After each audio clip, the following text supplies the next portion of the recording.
chercha dans les cieux, sur la terre et sur la terre, l'homme capable d'ouvrir le livre et de rompre les sections. Les vieillards observaient, les anciens aimaient même, les anges n'en parlent pas, qui pouvaient s'avancer. Silence dans les cieux, total, dans les cieux, absolu, dans les cieux, pas un mot, dans les cieux, silence, dans les cieux, total, dans les cieux, absolu, dans les cieux, pas un mot, dans les cieux.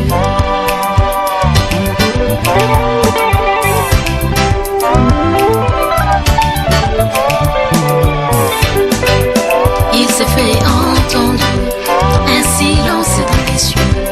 L'homme des Galilées répondit, mais voici un bon avançant sûrement vers le livre de vie, a rompu les sept sceaux. Il donne accès de nous à ceux qui sont nés de nouveau, appelés chrétiens. Nous avons Jésus, nous avons Emmanuel, nous avons Jésus, nous avons Emmanuel, nous avons son pouvoir, nous avons sa puissance, nous avons Jésus, nous avons Emmanuel. Bien-aimés dans les Seigneurs, toyez nzambe tobeyeliye banda kozongisa déjà makanisi epa na ye yebisa ye alobela yo parce que tokomi moma malamu po toyokaka liloba na ye tosambeli na kombo na Yesu Kristo. Yozali ekipe nanga ye, yozali esembo nanga, yozali amotu nanga, mwesika ya moto inanga ye, aina kibano apiye, ana komina tuka ya na ye amakona yo.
Sapa, para yo que mate la cama, para yo que pesa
ndenge tolobiso nyonso amen. Betela Yesu Kristo maboko makasi bana bisiko zali Nzambe apambola yo. Alléluia. Que Dieu vous bénisse. Bien-aimés dans le Seigneur, avant Nabanga Materanga Kamukolo Alelo, Nazo Senga Nayo, aux attentif, bien-aimés, Tokozo qui se la bako bayaki na semaine te ba enveloppe pour Bishop Rose Dazo Misaki. Bien avant ya kozo kisango awa pour que oko kisamaloba ya musala Nzambe. Kama enveloppe kozo kila yo manaka koyebisa Nzambe maloba nyonso musali na yo. Alobi a prononcer a déclarer likolo ya kombo na nga ona komi likolo ya enveloppe oyo eko kisamana bomo na nga. Na kombo na Yesu Kristo Nzambe akokokisa yango okotiaka offrande oyo moko ondimaki kotia bakati ya enveloppe kama basala déjà na semaine yo tikalaki nde tozopesa yo po bana kosambela likolo ya enveloppe na yo po ete maloba ya mosala ya Nzambe ekokisama na bomoi na yo okotia offrande na yo kama tokobenga na suka prière okoya kozongisa enveloppe wana. Bien-aimé dans le Seigneur, lelo eza dimanche 3 novembre 2024. Ngai Pasteur Cédric na telemi liboso na bino po ete toyeba na kokabola maloba Nzambe na tongo lelo. Alléluia. Thème na biso ya tongo lelo ezoloba ete la délivrance des puissances démoniaques. La délivrance des puissances démoniaques. Bokambolani ya makoki ya milimo mabe. Alléluia. Comment bokambolama na makoki o epesami na nzela ya mademona. Ne ezate na biso. Tempo yo totire yango na mukanda ya Marc chapitre 5. Marc chapitre 5, tokotanga na verset 12 jusqu'au 20e verset. Na kosenga na yo te na disiko zali pona ko honorer maloba ya Nzambe. Marc chapitre 5, verset 12 jusqu'au 20e, nous lisons au nom de Jésus-Christ. Amen. Et les démons de prière disant: envoie-nous dans ces pourceaux afin que nous entrions en eux. Il leur permit. Et les esprits impurs sortirent, entrèrent dans les pourceaux, et le troupeau se précipita des pentes escarpées dans la mer. Il y en avait environ 2000 et ils se noyèrent dans la mer. 14. Ceux qui le faisaient paître s'enfuirent et répandirent la nouvelle dans la ville et dans les campagnes. Les gens allèrent voir ce qui était arrivé. 15.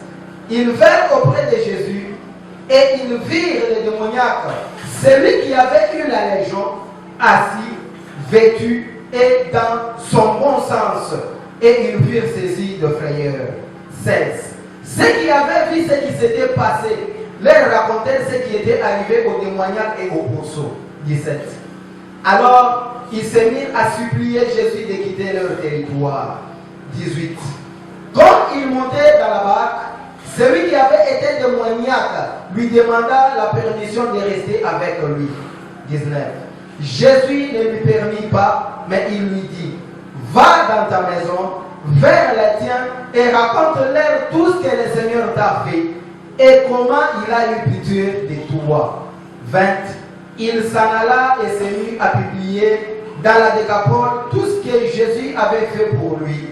Et tous virent dans l'étonnement la parole du Seigneur. Est-ce que nous pouvons acclamer pour la parole du Seigneur?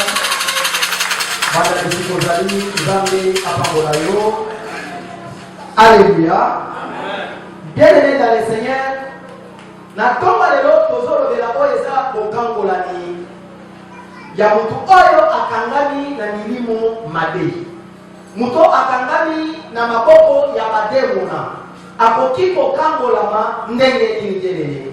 Oto beki kokangolani, boza comprendre que mutu aza deja ya kokangama. Kokangama ona de la tomba lelo eza kokangama ya nzoto te. Mutu akangami nde na molimo. Molimo oto de la eza kokangama nde na molimo ya mabe, molimo ya monde de ténèbres. Parce que dans le monde des ténèbres, bien aimé, nous devons causer le monde des ténèbres et les autres choses de Satan. Dans le monde des ténèbres, bien aimé, ce que nous devons faire dans le monde, nous devons faire des motos et des sympathies. C'est-à-dire que nous devons forcer dans les autres, mais à cause de ça, et pourquoi? Parce que mon livre est pour Kangama. Alléluia. Ce qui nous doit déjà pour Kangama, mon livre, à comment forcer. On tient à casser dans mon moto. On va faire ici, quand on va faire et on va faire et on va que ceux qui ont cangami dans mon livre, n'a tout ça dans la possibilité de la vie.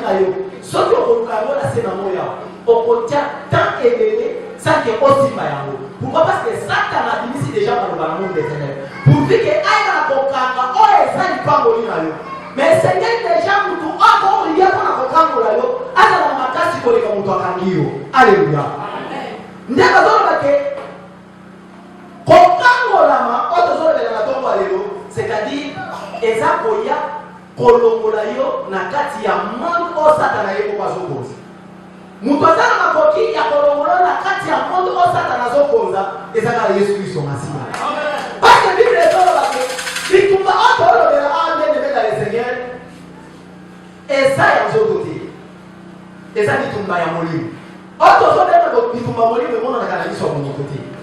C'est-à-dire, Satana a un monde des ténèbres, monde ya molili. Maintenant, Yesu Christo Masia a un monde ya lumière, c'est-à-dire monde ya poli. Bisika poli ezali bisika Yesu Christo avanda. C'est-à-dire que Satana a autant de molili, mais Yesu Christo a autant de la kati ya poli. Mais bango ni balete le lokola baza esprit. Bango na ngate, mais bapoli bisika bitumba na bango esengeli. Bitumba ya Satana na Yesu elekela kana se akabele na kati ya nzoto wa mtu. C'est-à-dire le problème de Ozawana, Ozako tozobenga champ de bataille. Oza champ d'action ya bitumba ya Satana na Yesu Kristo Masia. Soki lelo Satana décidé kokota na vie na yo, eza pona kwa imposer auto bengi malheur. Pour imposer au pasi nyoso na sena moi awa. Parce que Satana azana musala ya koya ko bomba vie ya mtu. Bible est dans le Jean, chapitre 10, verset 10 dans l'évangile. Yesu Christ a Moïbi, a Satana le rôle Moïbi. Avec que Moïbi a lié à la Kogoma. Koboto la paix Kodélisa. Mais à son qui s'est dans la verset, on va dire, mais Nai n'a pas combattu les malades. Naya n'a pas compris sa bombe et pas à Bungisa Yabo. Pena donc on peut savoir que on a yanda mute na yo pesa bango pombo ya kotona ya pombo ya egele. Alléluia. C'est la raison pour laquelle bien aimé il faut aller avec les disciples aux terrain aux disciples batu mibale o bamona na kateba ya kabobetela ndembo na bango Satan akoya pona kokoma mais Yesu Kristo azoya pona kopesa bombo. Mais Seigneur lui a montré terre et bisika ozali. On va prendre côté nini parce que Seigneur nous dans la position et pour permettre mon conduit moko o ya bona na miso ko motote azala na ngambu na yo pour ya soutenir. Mais le quand nous sommes dans la Christ bien aimé, tous ça la besoin de kango. Bokango la bien sûr ça est pas beaucoup na biso. Parce que Dieu a dit que nazala makoki ya kotika mona nefna la moko ko azala kati ya kubunga. Waza na kati ya pasi, waza na kati ya minyoko ya Satana. Yani ya kotika ebele, pote na kende kolanga ya pote Satana abo majina yeti. Yenene, misala ya Satana, eza pona kuzongi sababi na biso na sima, pepo na kudebisa yango. Mais Nzambe atele mapapona kopesa biso lobiko. Nzambe atele mapapona kosale na biso bolama. C'est pour que biso tozala na esengo ya libela. Jamais nous avons été là pour nous être mutu. Azala na kati ya pasi, seko na sena moite. Na sena mo nzamba zalaki na plan ya malamu pona mutu. Pour que mutu azala kaka na kati ya esengo. Esengo o ekozala na suka te. Mais Satan ndio mutu yaki kokotisa pasi na jia mutu.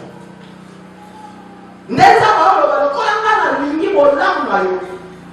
Na osepela na mabeko kote kwete Satan abebisa vina yo. na sana besoin oza na libre parce que mtoto bengi mokangolami aza moto oyo aza lisusu na kati ya minyololo ya satana te aza moto oyo akomi déjà libre na vie na ye akoki kokende bisika ye moko alingi aza lisusu prisonnier ya satana te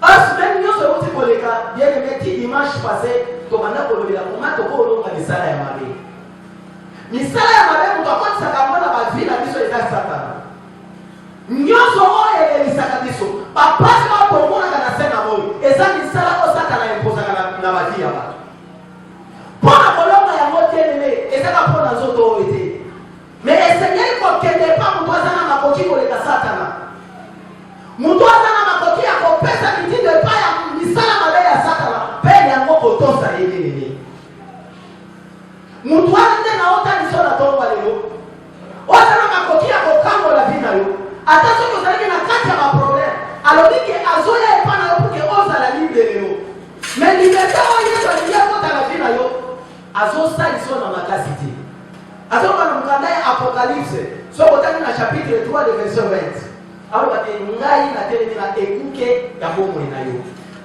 nazobeta kokoko motu oyo akofongolela nga ndenge na kokota epa na ye nakovanda elongo na ye nakolia elongo na ye ye mpe akolia elongo na ngai eza libete oyo yesu apesi biso pasi aza na besoin vi na yo ebonga aza na besoin situation ozobinga lelo echange aza na besoin maladi oyo yo obelaka wana ezonga lisusu na vi na yo te me alingi kaka na ntongo lelo yo ofongola motema na yo atelemi na ekuke na yo azobeta alobika moto akoyoka mongongo na nga akofongolela nga na kokota na kovanda elongo na ye ekosukaka biso kovanda na ye te me tokolia na ye soki nga nakolia na ye ye mpe akolia na ngai alléluia c'est-à-dire moto aza déjà libre akovanda elongo na yesu oyo bisika yesu azali bien aimé mabi ezalaka te eza na mpasi moko te ekofanda mesa moko na yesu saki yesu abengana yango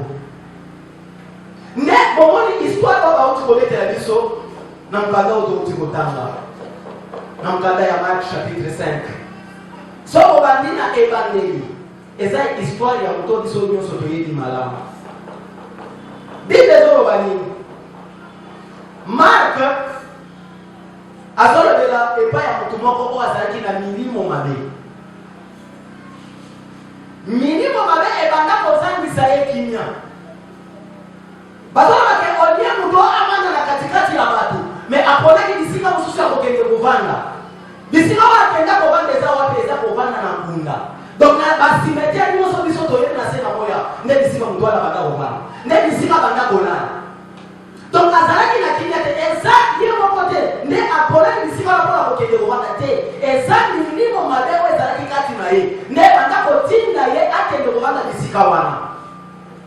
Pourquoi? Parce que milimo mabe oyo biso tozolobela awa nene eponaka bisika nini evandaka jamais ekomanda bisika oyo eza propre bisika oyo bakoki komona yango facilement bisika oyo yango ekozala à l'aise te nde omoni milimo mabe oyo ebanda kotungisa ye po ete ye aluka bisika oyo akoki kokende kovanda sanke bato baza na makoki ya kokangola vi na ye.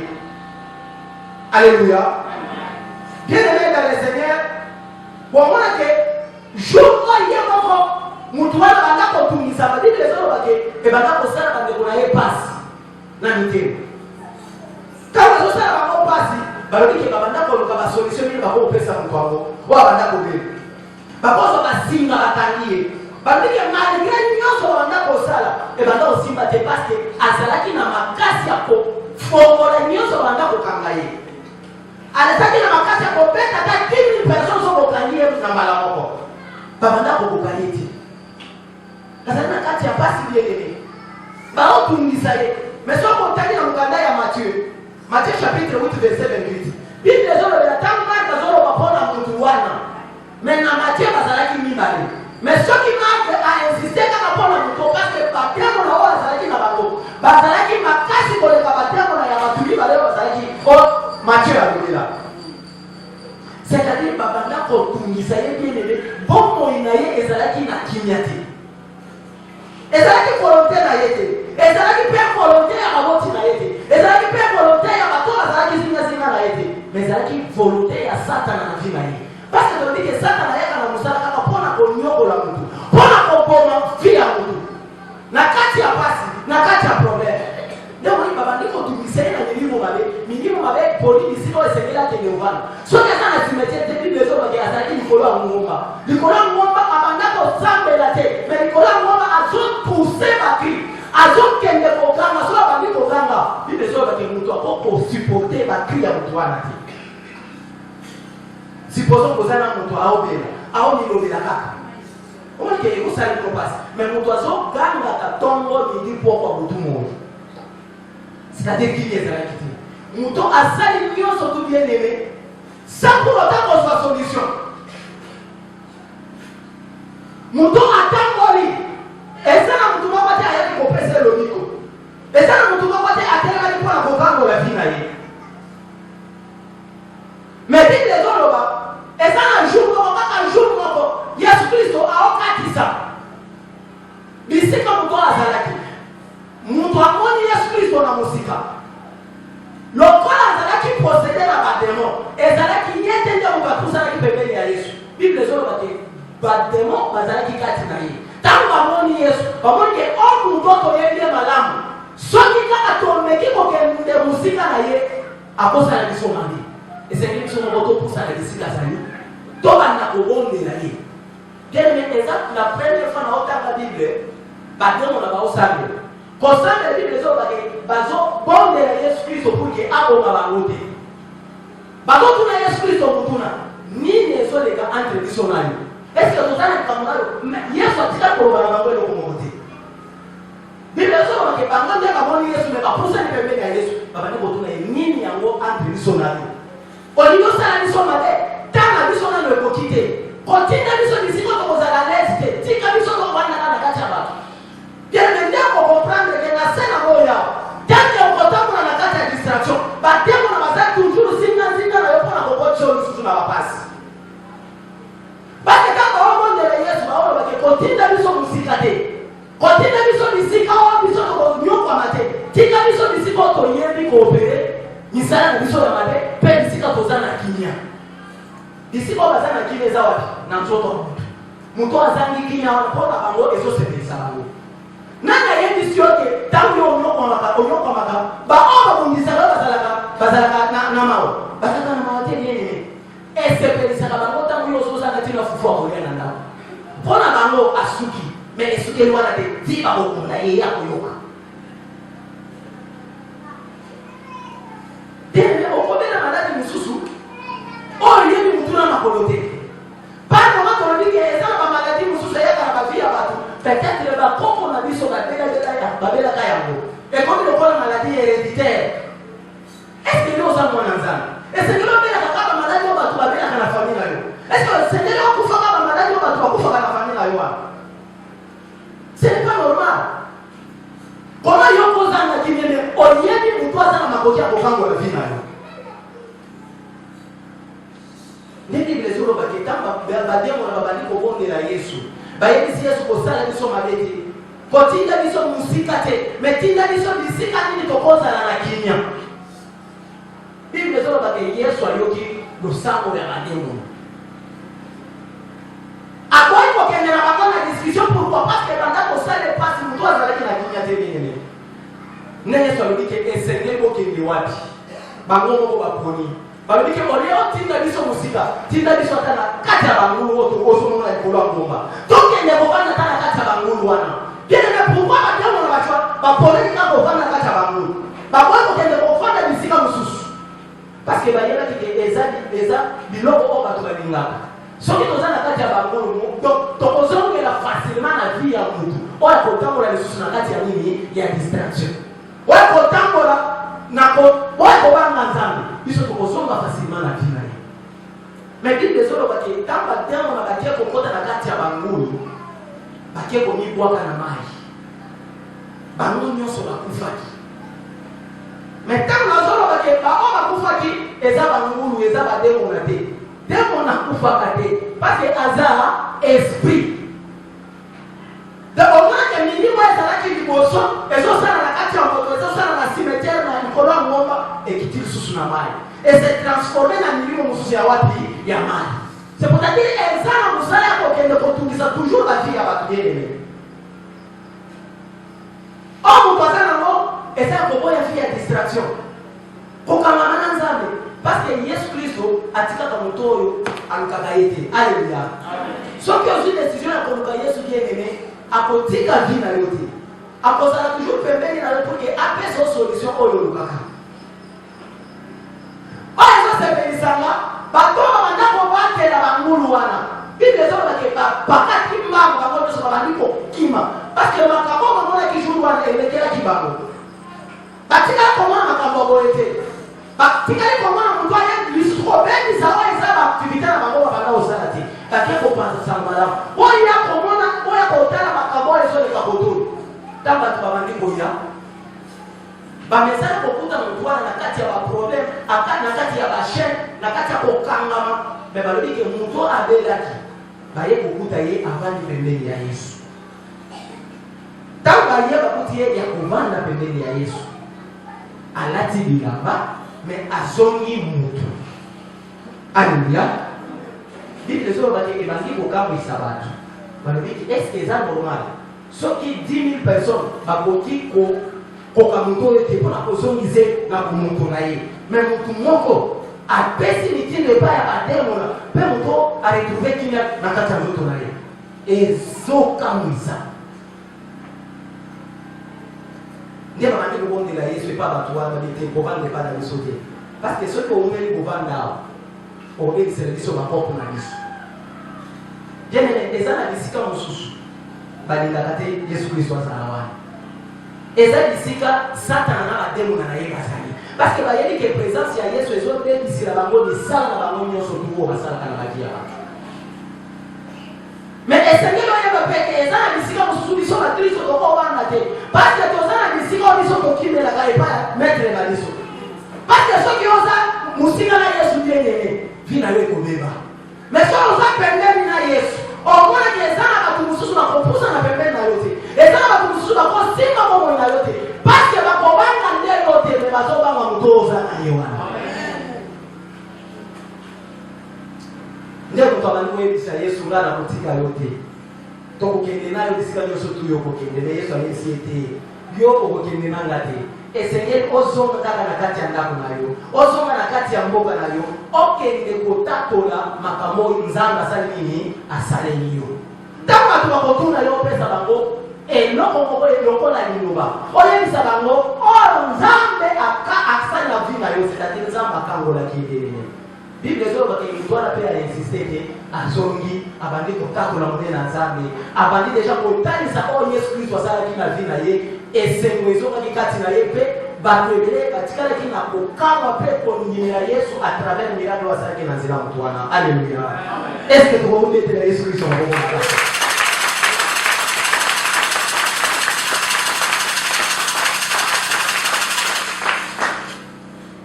bien-aimé dans le Seigneur nayebi ke na ntongo lelo bokangola nio nazoloba awa nayebisaki oki eza ya molimo me leso oyo tokotire na makomi oyo touti kotanga na ntongo lelo eza mpona oyo ezosalaka misala ya Satana ezala deja kobebisama na vi ya motu te me apres awa Yesu kokangola yo comportement na yo eza ndenge nini comportement ya moto oyo Yesu Kristo akangolaki ezalaki ndenge nini alleluya nde leso tozotire na oyo nyonso touti kotanga lelo donc okangolani na nzela ya milimo mabe ezopesa biso kozala na attitude moko songolo ezopesa biso comportement mosusu oyo esengeli biso tozala nango liboso na Yesu mpe liboso ya bato parce que Yesu asali mosala na ye ya kokangola biso mais position na biso eza ndenge nde tokolobela na ntongo lelo na komeka kopesa yo 5 comportement 5 façon esengeli moto ase comporte soki Yesu Kristo asali nini akangoli bomoi na ye bokangolami na yo bien-aimé eza par rapport ya situation moko songolo oyo etungisaka vi na yo peut-être oluka mosala kozwaka te mais Nzambe apesi yo mosala lelo okose comporte ndenge peut-être obelaka mais Nzambe on se comporter ndenge na prima kobika nayo. Peut-être on lukakabana, mais nous avons un kangolo le roboti. On se comporter ndenge. On lukaka voyage, le lonzamba pèse au voyage. Mais on va se comporter ndenge. Parce que nous sommes pas ensemble. Ceux qui sont dans le sein de la face, c'est un problème de difficulté. Il y a des gens qui appellent ça la solution. Ceux qui n'ont pas une solution à un problème, c'est-à-dire à quand on le dit. Alors qu'il n'est pas là, après une solution, on ne va pas le faire. Mais c'est que nous avons une attitude de moko, nous avons on se comporter de cette façon de se comporter, nous sommes dans le lobby de la Congo. Il y a des choses qui sont là. Tant que nous avons un Congolais, tant que Yesu Christ a Congolais, nous avons un na nilimu male banda kotungisa yeye nene mtu anakia musika na Yesu te. Bible besoin insister ni correct nous comme très important les autres wake mtu asana wapi avant na makolo ya Yesu position ya liboso comportement ya liboso ya mtu wana il est resté assis aux côtés du Seigneur parce que ayeli ke bisika na vani de bisika malamu bisika na zueli lobikona. Mais quand Yesu apesa kwa lobiko, quand Yesu akambo na kafina yo otika la kawapi. Okenda musika na Yesu ni otika la pembeni na Yesu. Na utiko hivi sio Yesu alobike azana porte ya mutema na yo. Azana kati ya kutoki. Soki ofongoli akokota bokovanda na yeye. Mtu aume akabisika Yesu azali, c'est-à-dire azoyebisa Yesu ke la vie na ngana ni susu situation na banda ubika kalati. Lokola kama ni vie na ngana lelo na ndini ko umela na présence na yo parce que bisiko zali made ko songela na vie na ngati. Bila na kokata mtu abanda ki position ya kovanda zola kisani, c'est-à-dire mtu ndini ko zala na vie ya stabilité. Parce que ni les autres baki anzanga kikinya. Et ça dit qu'à son père, malade à battre mon âme. Chaque jour, à sa à la punda. Chaque jour, à sa à son cadeau à Tangoma. Chaque jour, à son cangaé Nolo. À sa qui n'a qu'une été bien aimé. Mais il n'a pas écouté à la ce jour-là pour que Yesu appelle sa stabilité dans la vie. Bien aimé, ceux qui ont mis qu'on vend le monde à Yesu, vie n'a eu et qu'on a instabilité. Quand on a la instabilité, et ça n'a pas donné de l'union surtout bien aimé. Peut-être ici, vous allez. C'est-à-dire qu'il y a un qui on a toujours agité. Mais si on a dit, on a mis on a toujours agité. Et si on a dit, on a commerce des choses qui battent. Et ce qui est des mots sautés. Comment on a la Kenya tant qu'on perd le monde chaque jour. Bah, on a la il y a un mot mais il y a eu des choses toujours ici. Est-ce que on peut comprendre la journée on dit que nandini ko kende ko kumela na makolo ya Yesu na pande lokolo ya Yesu porque a cause sa stabilité na vie nanga koma ba kwa konza la bien dans le Seigneur nyoso bazo sala ta ya mukezo simba mais ya yo simba kati. Pourquoi? Parce que on poni ko banda bisika Yesu azati on poni ko kende ko banda bisika ba ko banda ko tungisa toujours vie na yo. Soki oke ko banda libanda ya Yesu vie ezate bien libanda ya Yesu ezaka na mitungisi ndezali libanda Yesu ndio tozaka na makambo yote tu ya mabe. Alléluia. Est-ce que tu peux te tenir sur le monde?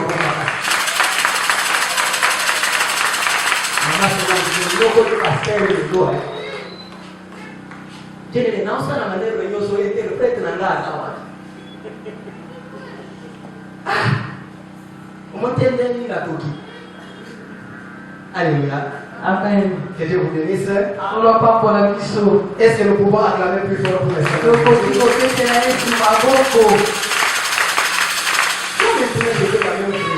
Ah, voilà, c'est quoi la ligne loba? Ligne les appareils. Alléluia. Amen. Na c'est que ça vient l'autre na kiosa de la maman pour na masina. Utaka tie droit. Na sambe na lingala na sisi lingala kwa sababu. Na rudika amen kwa wale leo tunaona papa na kisha sawa ya baadaye badambo ya nini. Na hizi na kibanda 2014. Osambe la pia kwa kangana lingala na sote wenyewe baki. Alléluia. Amen. Kanisa pasi. Na via kabilo paka bolo mambo. Na umesana usali kwa. Alléluia. Amen. Bien aimé, je suis en train déjà d'entrer dans ma parole. Abaninga na sina kota ki deja na mutono alikambo. Nous avons dit ceci. Toloba kiboye. Aujourd'hui, nous devons tirer la leçon Esengeli tozwa ya motuya. par rapport au comportement adopté après avoir été délivré. Kolandisa makambo tokoki kosimba sima ya kobikisama. Premièrement, nous devons rester assis auprès de Christ. Esengeli tofanda pene na etonga. Cette position symbolise quoi, bien-aimé? Lolenge wana elakisi nini? Ça symbolise la stabilité. Ezotalisa komifandisa. C'est-à-dire, à partir d'aujourd'hui, Kobanda lelo. si ta vie était agitée, Soki bomoi na yo ezalaki il y avait un ekoteka. homme sur qui beaucoup de gens vont commencer à compter sur. Okokoma moto oyo bato ebele bakotalela. Par moment, hier, les gens ne pouvaient même pas compter sur toi. Lobi bato batalelaki yo te. Parce que tu n'avais rien, bien-aimé. Po tozalaki na eloko te. Mais aujourd'hui, je suis en train de t'annoncer Kasi lelo nazoyebisa yo boye. parce que Christ a décidé de te livrer. Lokola Yesu andimi kokambola Pour yo. te donner la stabilité. Po apesa yo Et kofandisa. cette stabilité que Christ te donne aujourd'hui, Akofandisama ya kimia wana même apesa si yo les lelo. gens ne pouvaient même pas s'appuyer sur Ata toi. kolobi bato basungaki yo Mais à te. partir d'aujourd'hui, Kasi lelo. mais beaucoup viendront te chercher. Ebele bakoya À koluka yo. cause de la position que tu as prise de place. Bisa lolengo oyo okomi. C'est la raison pour laquelle, bien-aimé, Tala ntina banika. jamais que tu restes assis. Nasepeli ete ofandisama. Sois toujours assis auprès de Zala Christ. kaka ya kofanda pene netonga. Parce qu'il te donnera la solution à tout ce que tu Oyo cherches. etonga ekopesa yo oyo kosenga ezali. Rester assis, bien-aimé, auprès de Christ Kotika ya kofanda pene na Yesu symbolise le pouvoir. ezotalisa ngolu. Parce que tout celui qui est avec Christ, Oyo nyonso afandi elongo na Yesu. il doit être revêtu du pouvoir qu'avec Christ. Alatisamaka na nguya ya makasi. Parce que Christ dit dans sa parole, Po ete Yesu azoloba na tout liloba boye. pouvoir m'a été donné au ciel. Nguya nyonso epesa emelinga na C'est comme ça likolo. que je vous donne aussi ce pouvoir. Etala mpe nazopesa bino yango. Bien, mais tu seras autorité de la vie. Olinga kozala moto ya Et motuwa na aucun bomoi. démon ne te touchera. Na mutu moko ta kosimba yo. Parce que tu es à côté de celui qui est plus fort que Po ete toi. oza pene ya moto aleki yo na makasi. La position d'être assis, bien aimé, Lolenge yo kozalela ya ça kofanda. symbolise aussi les repos. Yango te ezotalisa mpe kimia. Alléluia. Amen. Quand toi tu te mets assis aux côtés de Christ, Ntango oyo ozowumela kofanda pene na ça Yesu. signifie que tu as l'assurance du repos. Ezotalisa ete oza na nkembo ya kofandisama na Bien aimé, kimia. dans la vie de chaque jour ici, Na bomoi ya mokolo na mokolo les lelo gens disent que c'est un combat. bato bazoloba ete eza Mais bitumba. toi tu te bats chaque jour sans repos. Mpona nini ozobunda mikolo na mikolo ozopema Il y te. a de ces gens-là qui ne vendent même pas le dimanche. Eza na bato mosusu batekaka te mokolo ya lomingo. Mais toi tu t'efforces jusqu'à le dimanche pour travailler. Kasi yo ata mokolo ya lomingo ozokende kosala. Pas seulement pour avoir les véhicules ou bien une parcelle. Mpo ozwa mbongo te motuka te to lopango. Peut-être seulement gagner un pain. Kasi ezaka mpo ozwa ata mwa lipa. Est-ce que vous êtes en repos? Oza na kimia mpenza. Parce que même Dieu a dit, Ata boye moko nzambe alobaki. j'ai travaillé pendant 6 jours. Nasalaki mokolo. Les 7e jours ne travaillez pas. Kasi mokolo ya sambo napemaki. Ni toi ni ta femme, Ata mwasi ata mobali. même tes enfants, Ata bana na yo. même les visiteurs qui sont chez toi, Ata bopapa yo oyo ozobokola. même tes bétails, Ata bibwele na yo. que personne ne travaille le 7e jour. Mokolo moko ta koyi kosala Parce mokolo que ya c'est les sambo. jours que moi-même j'ai sanctifiés. Po eza mokolo nga moko nabulisi. Mais les jours que Dieu a sanctifiés, Kasi mokolo oyo nzambe abulisa. toi tu es en train de les toper en Mpona bas. koluka kaka eloko ya Comment kokola. tu seras en repos, bien-aimé? Okozala na bopemi lolenge Les nini. repos que nous cherchons, Bopemi oyo tozoluka. ce n'est pas avec nos propres efforts. Eza na makasi na biso Tu te. verras que depuis que tu as commencé à chercher toi, okomona ete wuta oyo banda koluka yango ça ne suffit pas toujours. ezokoka kaka C'est te. la raison pour laquelle je t'annonce une bonne nouvelle. ezala ntina nazoyeba biso lelo na ntongo. Les repos éternels que nous cherchons, kimia mpe bopemi oyo tozoluka c'est le tour en Jésus-Christ de Nazareth. eza kaka kati na Yesu Quand tu Kristo. t'approches à Christ, Soki okangami na Yesu il va t'ouvrir de bonnes relations dans la vie. akofongolelo banzela ya Il solo. fera que tu sois dans la paix éternelle. okomona ete okomi mpenza na kimia ya Tu ne selo. seras jamais agité. okozala moto na Tu ne seras kotepa. jamais englouti par les problèmes. okozinda mpe na ntina ya makambo Alléluia. Amen. Je vous prêche des choses vraies. Si vous Si obéissez à la parole de Dieu, et vous changez votre comportement, vous vous dites que pour Dieu, je vais dormir à Fana. Et je ne vais pas chercher chez madame partenaire. Dieu ne vous abandonnera jamais. Il vous enverra quelqu'un qui va vous nourrir. Parce qu'il dit que moi, je nourris même les fleurs dans le jardin. Les oiseaux du ciel ne travaillent pas, mais ils mangent chaque jour. Mais comment ils parviennent à manger des légumes? Mais c'est ce Dieu dont je vous prêche qui prend soin d'eux. Et tu ne peux pas prendre cette position. De vouloir aujourd'hui que Christ te donne un repos. Alléluia. Amen. Si tu as besoin du repos, bien aimé, tu commences à dormir du matin au soir. Et tu ne fournis aucun effort dans ta vie. Assieds-toi aux côtés de Christ. Et il te donnera le repos que tu as toujours cherché. Alléluia. Amen. Parce que quand je suis en train de lire la parole, la Bible dit que quand la foule arrivait pour voir ce que Christ avait fait dans la vie de Jésus, au lieu de s'intéresser de comment les troupeaux se sont jetés dans l'eau, dans la mer, mais ils se sont donc concentrés sur la position qu'avait prise cet homme. La Bible dit qu'il était calme assis aux côtés de Christ. Et quand il était assis aux côtés de Christ, mais c'était devenu un contraste dans leur tête. Mais nous reconnaissons cet homme au cimetière. Nous le reconnaissons toujours être lié. Comment il peut demeurer ici tout en étant tranquille comme ça? Parce que nous le connaissons quand tu es toujours agité. Alléluia. Amen. Jusqu'à quand tu seras agité, bien-aimé. Même quand le vent se marrait était agité un jour, mais les disciples avaient crié à Christ. Ils avaient réveillé Christ pour lui dire comment nous pouvons être avec toi dans la même barque. Mais la mer va nous engloutir. Tu ne peux pas te réveiller et faire quelque chose. Et ce jour-là, Christ avait parlé à la mer.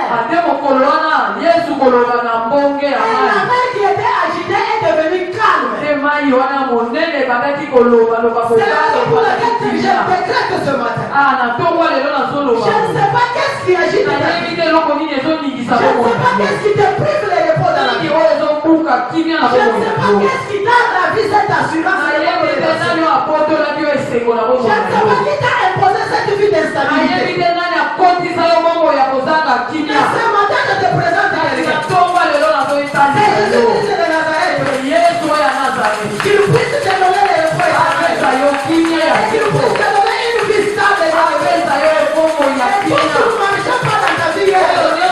Tu commences à marcher aujourd'hui. Alléluia. Amen. Deuxième comportement. Quand quelqu'un est délivré par les démons, la Bible dit qu'il doit être revêtu. Alléluia. Amen. La Bible dit que quand ils se sont approchés, c'est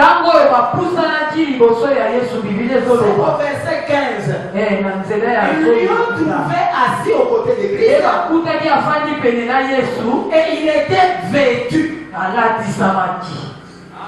Alléluia. Amen. La vie bien-aimée, c'est quoi? C'est toute chose qui nous permet de couvrir les corps. Ça, quelle mission? La Bible peut avoir plusieurs rôles qui jouent dans la vie de quelqu'un.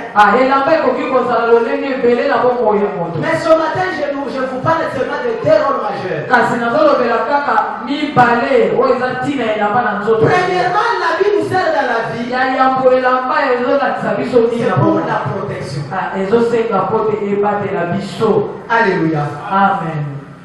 Qui peut accepter aujourd'hui de marcher libre? Nani wakolinga tambola motakala? Pourquoi? Mpona nini? Parce que vous ne voulez pas récolter la honte. Po olingi soni te. Vous voulez couvrir votre corps, olingi tobomba nzoto. que votre corps soit protégé. kasi nzoto ebongi ebombama. Bien, c'est le premier rôle que la Bible nde ya a. yambo oyo bibili ezotalisa biso. Et le deuxième rôle, ya mibale c'est le rôle de l'identification de quelqu'un. yango nde ezotalisa bomoto ya motu.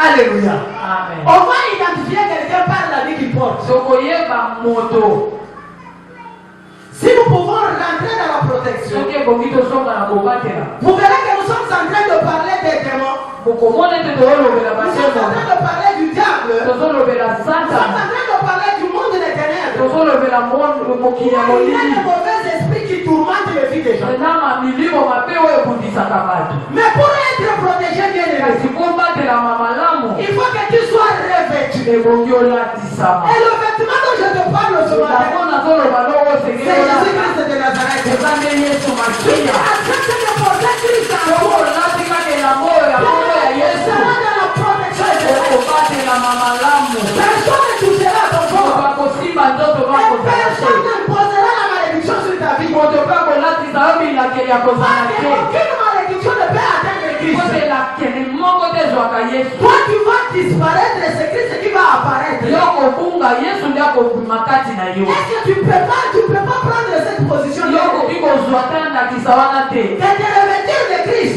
ya kolata yesu pour qu'il lokolela soit ta seule protection. po azala mobateli mpe mokomi Ne na prends yo. plus confiance en ton pasteur. opesa mpe ata elikya Ne na prends plus basete ta confiance en tes parents. na baboti na yo te. Ne prends confiance en Jésus-Christ. pesa elikya na C'est yesu lui qui peut te protéger. nde akoki kobatela yo. Moi, je n'ai pas la capacité de te protéger.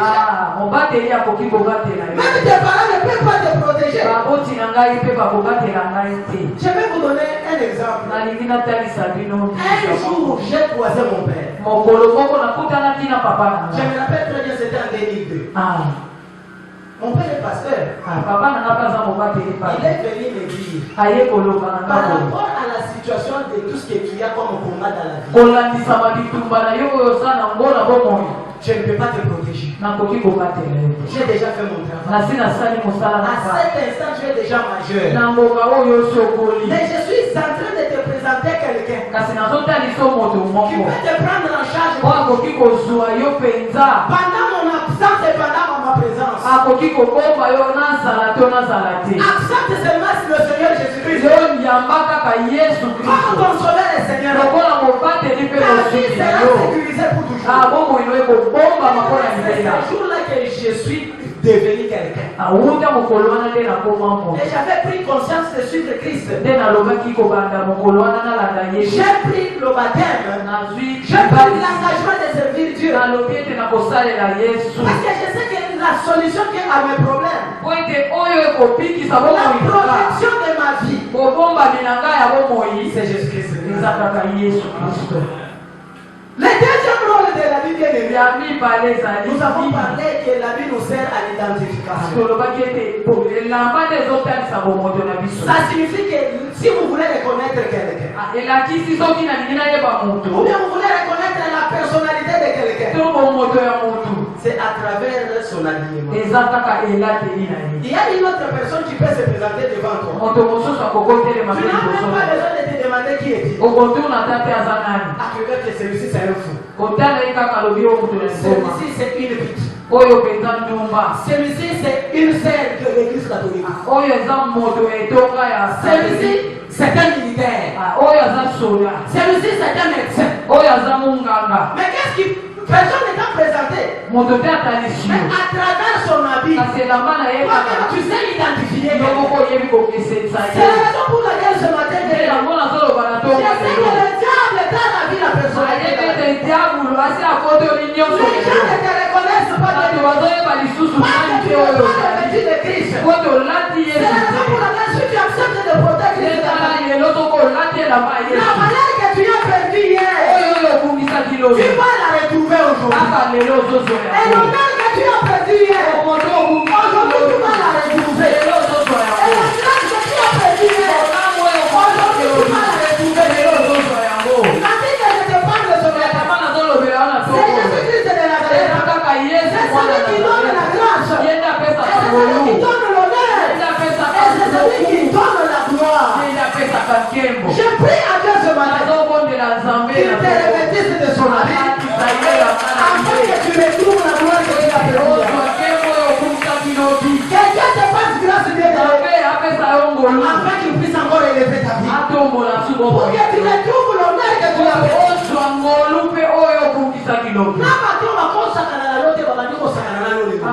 Parce que Hosanna est la main à Moutouyabi. Alléluia. Est-ce que les gens peuvent se jouer de toi? Toi tu ne connais pas ta valeur. Tu ne connais pas la valeur de celui qui est avec toi. C'est la raison pour laquelle tu laisses à tout le monde les champs libres dans tes mains. Mais jamais que tu puisses encore te révolter ce matin. Si hier je marchais tout en étant nu, parce que je n'avais pas Christ en moi. Peut-être si mon habillement était volé dans le monde de la mort, et on m'a imposé une tenue de prisonnier. On m'a revêtu d'un habit de honte. On m'a revêtu d'un habit de médiocrité. Je prends ma décision ce matin d'annoncer la bonne nouvelle dans ma vie. Moi-même je prophétise sur ma vie. Pour que je me revêtisse de Christ. Afin que je trouve l'honneur que j'avais perdu. Bien-aimé, Christ va se révéler en toi. Et lui-même va se transformer en habit de gloire. Et il te revêtira comme Joseph était revêtu. Alléluia. Amen. Je ne parle pas de la vie ce matin, mais je vous parle du comportement de celui qui est délivré. La Bible a dit qu'il était assis et il était revêtu. Alléluia. Troisième comportement. Vous allez trouver ce comportement, c'est au verset 15 que nous avons lu. La Bible dit que quand tu l'étais revêtu,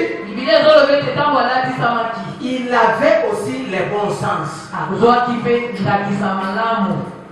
C'est-à-dire celui qui est délivré, il doit avoir les bons sens. Alléluia. Amen. Parce que cet homme ici qui est né, qui était tourmenté par les démons. La Bible dit que quand Christ a voulu donner l'autorisation pour que les démons partent, il a commencé par poser la question. Quel est ton nom? Mais les démons lui ont répondu. Nous sommes les gens. Quand on est en train de parler des gens qui c'est-à-dire dans cet homme il n'y avait pas un seul démon. Il y avait plusieurs démons qui habitaient dans un seul pays. C'est-à-dire tout ce que vous connaissez dans la vie. Comme souffrance, habiter dans le corps de cet homme. Et dans le gouvernement des ténèbres, chaque démon a une mission spécifique. Jamais on ne peut pas envoyer un seul démon avec des objectifs. Si tu es pauvre, on t'a imposé la pauvreté. Il y a un démon de pauvreté derrière toi. Si tu es malade, il y a un démon de la maladie derrière toi. Et quand il s'agit de la mort, on va envoyer un esprit de mort. Quand on veut te mentir, on va te séduire par le canal d'un esprit de mensonge. Et Christ savait que cet homme est habité par plusieurs démons. Mais il a posé la question. Pas pour lui-même. C'est pour nous démontrer que aujourd'hui tu peux faire semblant. Mais tu es habité par plusieurs démons. Et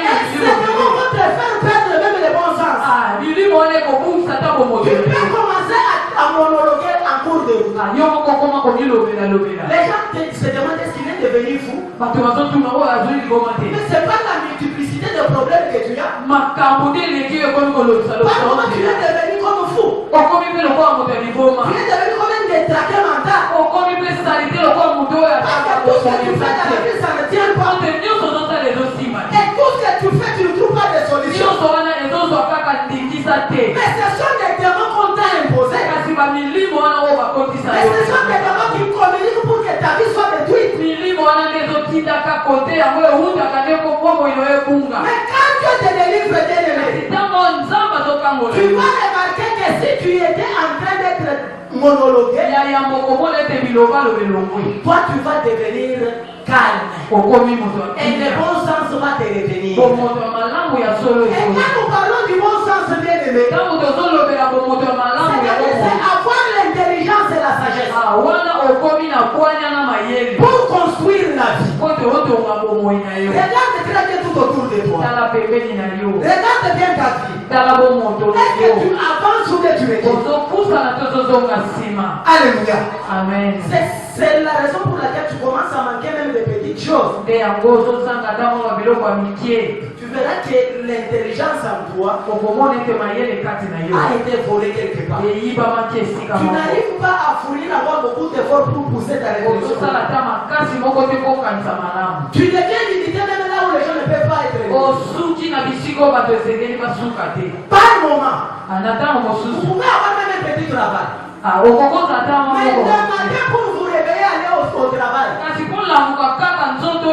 Vous sentez seulement la paresse. Et il y a un esprit qui te dit attention, tu es au salami. Il y a des Satan a abandonné déjà pour ma vie.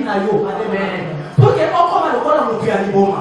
Parce que Moutoua n'a pas de salade. Je me rappelle un jour, mon frère, grand frère, je suis à la maison, ma père. On me dit que nous sommes avec ton grand frère à Barumbu. Mais moi je sais que chez lui c'est à Bumbu. Quand j'appelle sa femme, sa femme me dit qu'il est sorti ce matin pour aller au travail à Tingasani, si pour le transport. Mais comment il s'est retrouvé à Barumbu? Quand nous arrivons là-bas, vous nous posez la question ici, vous êtes arrivés comment? Mais nous sommes Alléluia. Amen. Kingasani Barumbu. Mutuna Bungu au Kingasani victoire. Azui déjà mutuna Kingasani. Mais après nous avons Barumbu. Mais pour aller à Kingasani. Mais d'ici là au Kingasani, allez bien côté. Ça signifie que ça il dit mon mari. Sauf que si evandi kacha mutu. Et comme on a posé ici ma kamwe so lomulaye na bomutu. Pour aller à esa vie normale, mais esa vie normale. Autant que ne kokufa malembe sans que on y ait le zokufa. Bomoto essaie le roi. Ici on commence à l'effort qui oblique, mais pour aller au effort qu'on peut aider.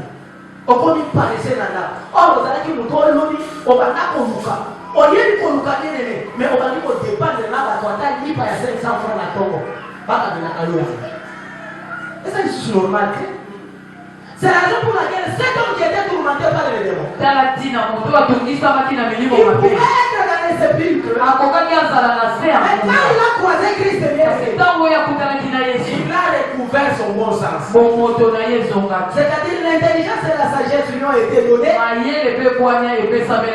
il a commencé à booster l'esprit de créativité. Qu'est-ce que je peux faire? Cette fois-ci, je dois te suivre. Il ne pouvait pas encore rester sur place. Parce qu'il s'est dit que je ne suis pas encore détraqué mental. Mais je peux faire quelque chose. Je ne parle pas à des gens qui ne manquent à faire dans la vie. Mais je parle à des gens qui sont déjà délivrés. Mais que la paresse spirituelle fait les habiter. Bien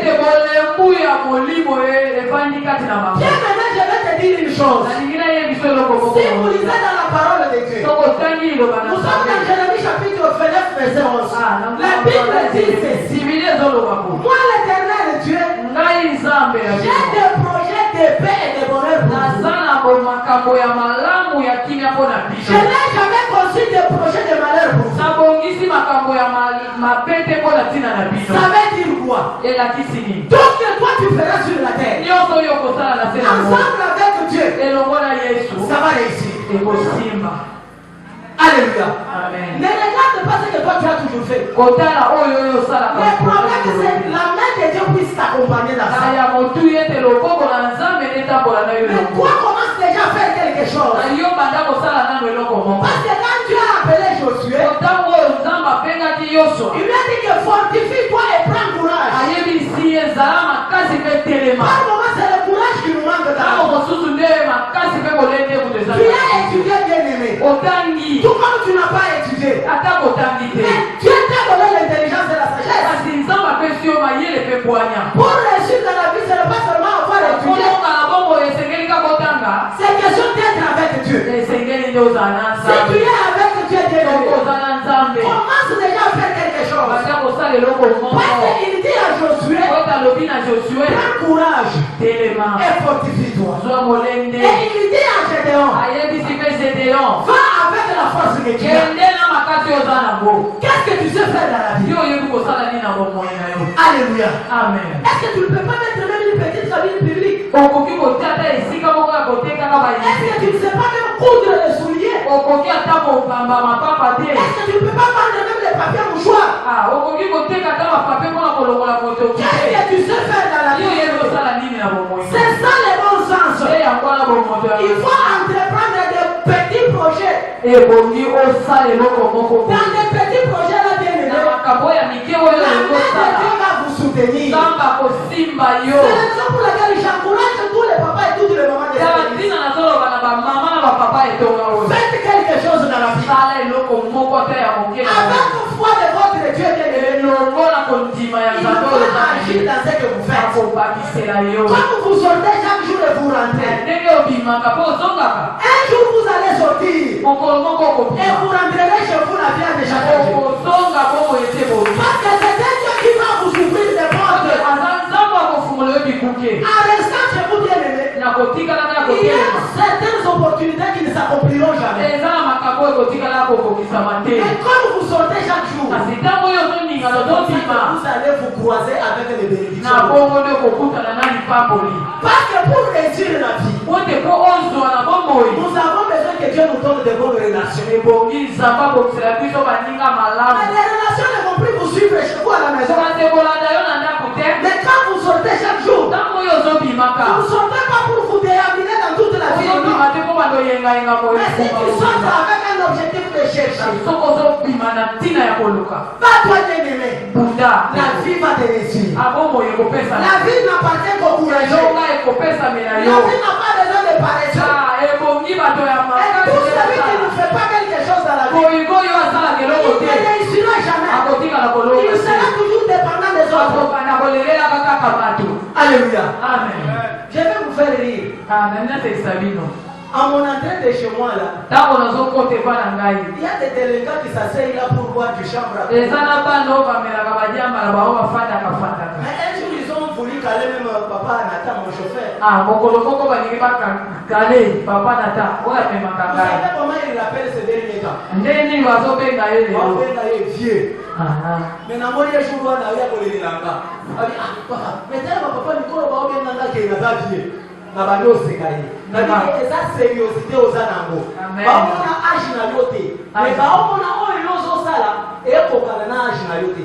Ne batali ke amukoza les akomi déjà nani mukolo. Parce que oza mwana eza âge te. Bon mwana eza lié peut-être na kozanga kosala quelque chose. Ndio mwana tata ngola 70 mais aza dépendant na bana mike ya 20 ans. Aza mwana. Parce que bazo soyez nini en charge. Mais mwana mke wasala quelque chose. Au dépendre et pas vous douter, mais au dépendre et pas nous avons fait ça et courage à vous faire quelque chose. Dans la vie, on est déjà responsable. La vie est quand on est dans le vie, c'est-à-dire ma pollution déjà, ma pollution déjà est beaucoup. Pourquoi? Parce que tu fais quelque chose qu'elle ne peut pas faire. mpona nini bango bazosala oyo yo ozosala te. C'est la raison pour laquelle bien aimé dans la vie, ndetala ntina baninga na nga n'accepte pas de dépendre à 100% des gens. kolingaka te bato bakabelaka yo ngonga Tu nyonso. peux faire quelque chose. okoki kosala eloko moko. Tu ne peux pas me dire que toi tu ne peux rien faire. okoki oyebisanga te yo okokosala eloko Moi, te. je t'assure que tu peux faire quelque Kasi chose. naladi oyo tokoki Si tu kosala peux eloko. faire dans la vie. Soko ozangi eloko akosala na boko. Viens, moi, je vais t'aider avec un projet. Yaka nga na kosunga Et osala ce eloko projet-là moko. va t'aider pour que ta vie puisse se passer. Nde yango ekosunga bomoi na yo efungwama. Alléluia. Amen. La vie n'appartient qu'au courageux. Ebongi kaka bato na nzunzu nde bazwa. Parce que le diable que nous prêchons ici Pote satana oyo tozolakisa yo ne awa vous accordera jamais la paix sur un plateau. akotikaka yo kimia te ekomela yo. Si tu ne te bats pas, Soki obundi te tu verras que ta vie va toujours aller de pire en pire. okomonaka nyonso ezokende kaka mabe na mabe. Alléluia. Amen. C'était le bon sens. Quatrième comportement, Ya mine quand quelqu'un est délivré, ntango moto akangolami il doit servir Dieu. esengeli asalela nzambe. Alléluia. Amen. Parce que si vous lisez au verset 19, Soko otangi na nzela wana oyo elandi na se les témoignages ont posé la question à Christ. wana ndemo natuni Yesu Est-ce que je peux te suivre? nakoki kolanda yo. Mais Christ lui a dit non, ne me suis pas.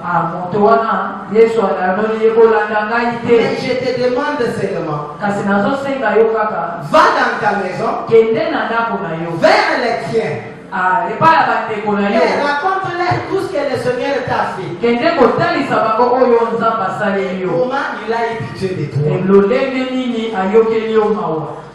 Alléluia. Amen. Servir Dieu bien-aimé, Kosalela nzambe baninga il n'y a pas de l'âge pour ça. eza na ntango te ngonga te lolenge te mwana moke to mokolo te. Alléluia. Amen. Quand Dieu nous demande de le servir, Ntango nzambe azosenga yo salela ye ne regarde pas ton âge. kotala mbula na yo te. Ne te dis pas que je suis déjà avancé en âge. Koloba te na si mpe na koli. Tu ne peux pas chercher ce que tu peux faire dans la présence de Dieu. Okoki koluka te oyo nini yo kosala liboso na nzambe. Parce que c'est à cause de ça Po ete na ntina na yango que tu vas démontrer au monde entier que tu es délivré. nde okotalisa na mokili ete okangolami. Parce qu'il dit dans sa Po parole, ete azoloba na liloba na ye. si vous lisez dans Exode chapitre 23, verset 25 jusqu'à 26, la Bible dit, Biblia ezoloba vous servirez l'Éternel votre Dieu okosalelaka nzambe yawe na bino et il bénira votre pain yenda kopambola lipa na yo et vos eaux. nde na bamai na bino. Dieu ajoute, nzambe azokatisa et biso j'éloignerai de vous toutes sortes de maladies. alobi na kobengana mosika na bino maladi ya lolenge nyonso. Il dit dans ton pays, alobi na ndako na yo il n'y aura ni femme qui va avorter, ekozala na mwasi te wa kosopa zemi ni femme stérile. atako mwasi awo ekomba akozalaka te. Il ajoute encore, abakisi lisusu j'accomplirai le nombre de tes jours. nakobakisa lisusu mikolo ya mikolo. Je ne sais pas si je suis en train de parler à un serviteur. nayebi te soki nazolobela mosali ya nzambe moko kati. Dieu n'a pas besoin de spectateurs à l'église. Dieu nzambe aza na posa ya baoyo bayaka kotalaka baninga te. a besoin de ceux qui le servent. aza na posa ya baoyo bakosalela ye. Ce sont là qui vont vivre ce que je viens de vous dire. bao wana nde bakobika oyo nga nazoloba. Ça signifie quoi? elakisi nini? Je commence à vous dire ce que ça veut dire. nazoloba na bino lelo Quand elingi il dit kolakisa nini? que je bénirai. ntango nzambe azoloba ete nakopambola Parce que c'est lui qui est la source de toutes les po ete bénédictions. ye nde aza na nyonso oyo epambolaka. Chez notre Dieu que je vous prêche ce kasi matin, nzambe na biso nga nazoloba na bino na il tongo ne manque rien entre ses mains. azangi eloko te na maboko na Dans un dépôt, il y a tout ce que nous avons toujours na cherché. ndako ne abombelaka biloko nyonso C'est la raison pour ezali. laquelle il dit que c'est à condition de me servir. alobi yambo napesa yo esengi C'est osala. là que moi je vais vous bénir.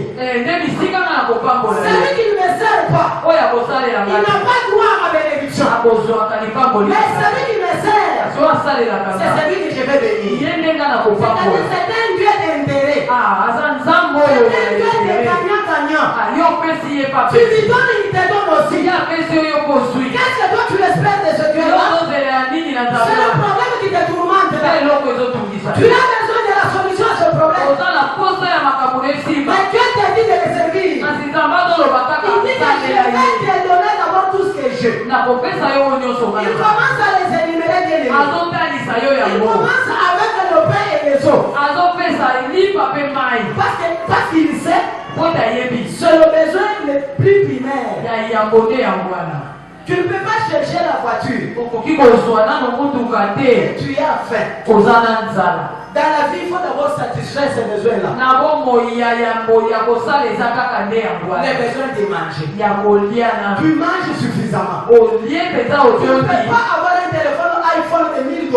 oza na telefone oyo ya mbongo ebele Mais ta maison, il manque même une chikwang. na ndako no ataka geteni ya liva eza te Mais les gens vont t'appeler que tu es fou. bato bakobenga oliboma. C'est la raison pour laquelle Dieu a dit que c'est lui qui me sert. nde nzambe azoloba boye On oyo ne azosalela va pas enlever la famille dans sa maison. akolongola nano nzala na ndako Donc na tu ye vas oublier la famille. okokosa na nzala na ndako Lui-même no va commencer à te nourrir. ye moko akobanda kolesa yo Deuxièmement, il dit qu'il va te donner la bonne santé. ya mibale akopesa yo nzoto kolongono Parce qu'il dit que j'éloignerai de toi toutes les maladies. po talobi nazobenga na mosika lolenge nyonso ya maladi Bien aimé, si tu commences à souffrir, à tomber malade à tout moment, soki yo obandi kaka lelo kopeli kosukosulobi mutu derrière la maladie, nsima nango mosusu et yeba te derrière nsima cet yango esprit-là, nsima ya molimo wana l'esprit des morts est en train de te poursuivre. ya kufa te ezolanda yo Il y a un jour, ça sera comme l'habitude, ekokomaka mokolo moko na momesano mais tu vas mourir. kasi okokufa Et les gens vont dire que Abel Kanaye, ayo bien, mais toyoki, tonimite, tomonite, tomonika, tomoetani, akufi na ye. Lokola ba mesana nene obela, mesana musu obela, okobika te.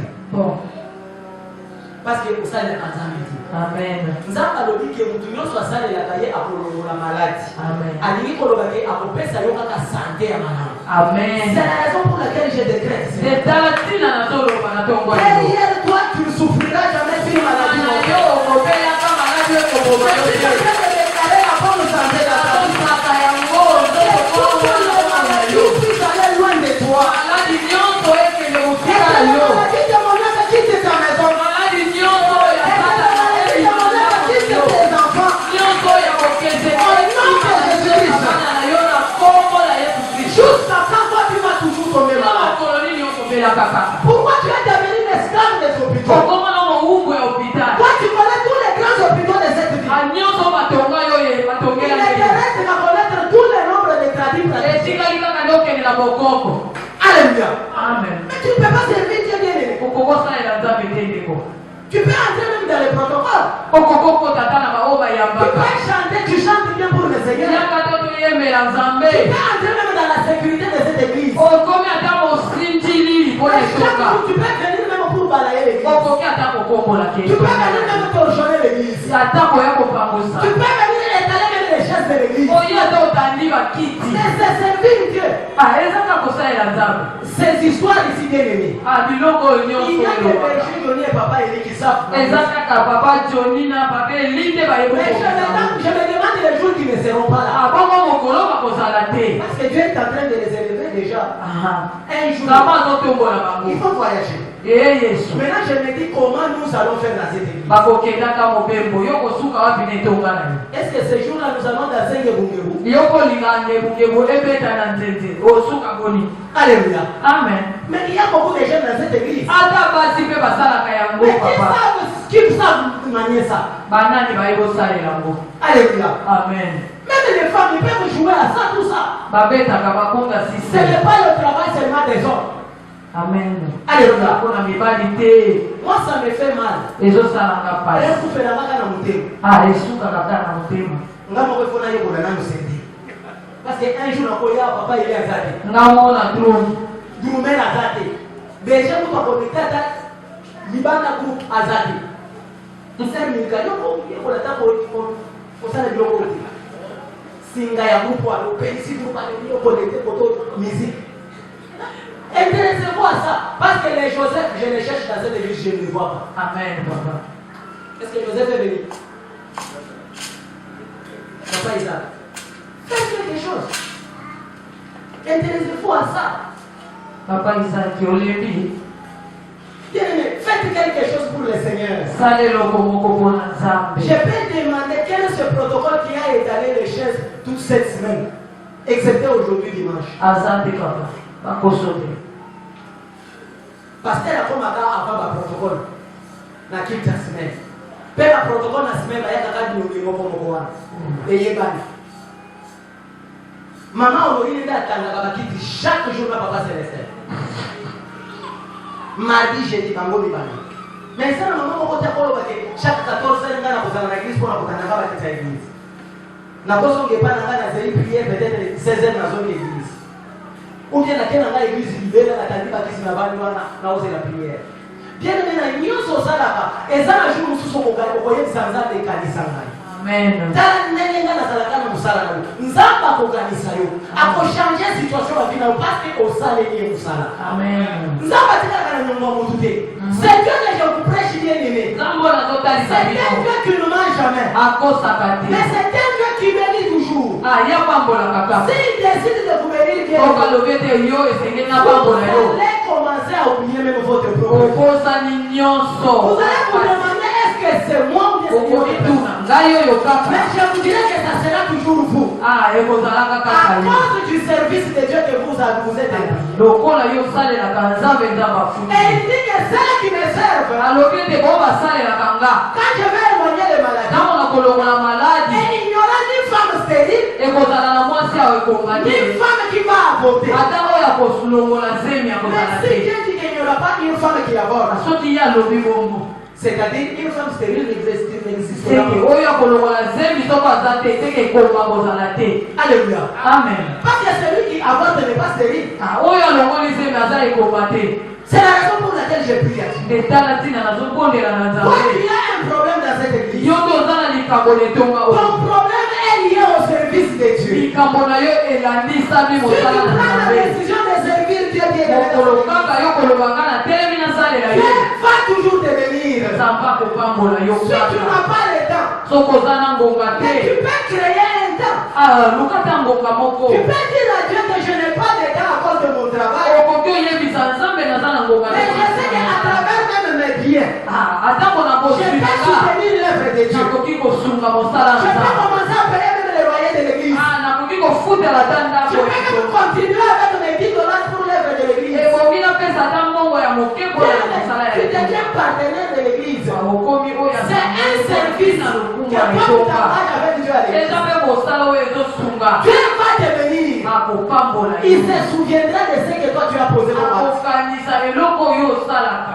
Alléluia. Amen. C'est la raison pour laquelle ndetala ntina nous devons nous révolter. esengeli totomboka. Nous devons être conscients de makanisi na biso eyeba que nous-mêmes nous sommes à la base de notre situation. biso moko nde tozokomilukela makambo oyo nyonso. Nous ne voulons pas que Dieu puisse nous bénir. toza na kosa nzambe apambola biso te. Parce que si nous voulons la bénédiction de Dieu, po ete soki toza na bosenga ya lipamboli ya nous nzambe devons nous attacher à son service. esengeli tokangama na mosala na ye. Et il va toujours nous bénir. nde wana kopambola biso kaka. Est-ce que nous pouvons acclamer pour le Seigneur? tokeseli yesu maboko. Bien-aimé, Dieu ajoute en disant, nzambe azoloba lisusu celui qui va me servir, oyo akosalela ngai j'accomplirai le nombre de ses jours. nakobakisa lisusu mikolo ya bomoi na ye. Or, nous avons dit dans Jean chapitre 10, verset 10, la Bible dit, biblia elobaki na yohane le diable ne vient dans la vie de quelqu'un satana ayaka kaka na bongo ya moto pour détruire, mpona kobebisa, pour égorger, mpona kokata et kimo pour dérober. mpe mpo abotola. C'est-à-dire, il vient pour mettre la fin à ta vie. aye nde po asukisa bomoi na ye. Mais Dieu dit que c'est lui qui va me servir. kasi nzambe azoloba oyo Moi, je akosalisa vais ajouter le nombre de ces jours. nga nakobakisa lisusu mikolo C'est la raison pour laquelle je prie à Dieu ce matin. nazoloba boye Qu'il puisse vous donner une longue vie. nasaki ete nzambe apesa Loko bino kufa bomoi lolenge molai. bakufaka na famille na yo. amen Soki bato banuna ate na famille na yo, yo okonuna. Yes. Ate okoma yo te. amen Parce que Nzambe akokuta yo toujours na présence na ye. amen Alléluia. amen. Que Dieu vous donne une longue vie bien-aimée. nzambe apesa yo bomoi molai Sur cette terre des hommes, na se ya mabele ya bato que vous soyez petit, que vous soyez grand, ozala mwana moke ozala mokolo n'envisage jamais de mourir avant votre âge. olingaka okufa yambo yokokisa oyo nzambe Si alaka yo quelqu'un te. veut vous enlever la vie, soki moto alingi alongolo bomoi lelo bien-aimé, c'est votre premier ennemi. nde moto na yo ya liboso monguna. Tant que tu es en vie, ntango yo kozala na il bomoi y a encore de l'espoir. oza na elikya Que un jour ça va aller. mpe mokolo moko ekosimba. Mais pour ceux qui sont déjà morts, asipona baye basi bakufi il n'a plus encore la vie, totali susu na bongo il n'a plus encore l'espoir. elingi ezali susu Mais si te quelqu'un fait en vouloir à ta vie, kasi moto alingi kobundisa bongo c'est-à-dire il ne t'aime pas. alingako te Mais Dieu dit qu'il va ajouter le nombre de tes jours. nzambe azoloba tobakisa Mais il y a mikolo des mikolo mikolo yo veulent que toi tu puisses mourir. eza kasi abanguno batelemi Et tu balingi okufa acceptes facilement. yo mpo ozondima Tu yango dis que dans notre famille, olobi ete na les gens ne meurent libota na qu'à biso 40 ans. bakufaka kaka na mibu wana Est-ce que c'est ta vie? ebomoi na yo nde Mais c'est parce qu'il y a un esprit de mort qui circule dans ta eza famille. mpona molimo akufa nde ezotambola Est-ce que tu ne peux pas chercher la délivrance pour ta vie? okoki koluka kokangolama mpona ntina na yango Dieu te dit que si tu les aides aujourd'hui, na bazoloba soki osaleli il va lelo te donner une longue vie. akobakisa mibu likolo motu na yo C'est la raison pour laquelle je déclare, nde nazoloba mpe toi nazosaka tu vivras jusqu'à ta vieillesse. yo okotika Et kino Dieu va t'accompagner na yo jusqu'à dans une vieillesse heureuse. okotambola na yo kino na Tu ne kikobange souffriras pas comme tout le monde dans ta famille. okufaka lolenge bao bakufi Tu mosusu mourras même dans ton cercueil tout en étant joyeux. yo kokufa ozoseka Donc bato bayela matanga na yo. Bato bayela. Pesa alali akufi neti azoseka. Alléluia. amen C'est comme ça tu dois être joyeux jusque dans le cercueil. mpe bongo ebongi kozalaka moto na esengo ata Pe na okakufa kati kaka liwa oyo nzambe bobakala kopesa yo. amen Mais liwa ya maboko ya bato okokufa yango te. amen C'est la raison pour laquelle je parle comme le serviteur. yango nazoloba mpe nazosaka lokola Dans mosali cette na église, tati il n'y aura personne qui na mourra. etonga oyo moto akokufa zali Dans cette église, nous attendons 2025. tokokoma mpe na mpulo Il n'y ezozala aura pas des enfants qui souffriront jusqu'à la mort. eza na bato bakopela Il n'y aura pas de grandes personnes qui souffriront jusqu'à la mort. eza na bamikolo te Je déclare la longévité au nom de Jésus. bakolosi mibu milai Je suis en train de déclarer la longévité dans votre vie. azoloba ete oumeli ya bambula na yo Apesa bino mikolo ebele na se na ngo. amen Soki bato bakufaka na famille na bino à bas âge, yo okufa na plus de 100 ans. amen Nzambe aza na makoki ya kosala eloko ya Amen. mpe akokisa yango na bomoi na ye. amen ngai namona bato baosenga liwa ya kosenga nakufa ta kokufa na kendo mpe baosala kutu feti na fami wana bango bapesa nzambe nini eloko te me yo ozondima kokufa na bomwana pwani ngai nalobi ke okokufa te amen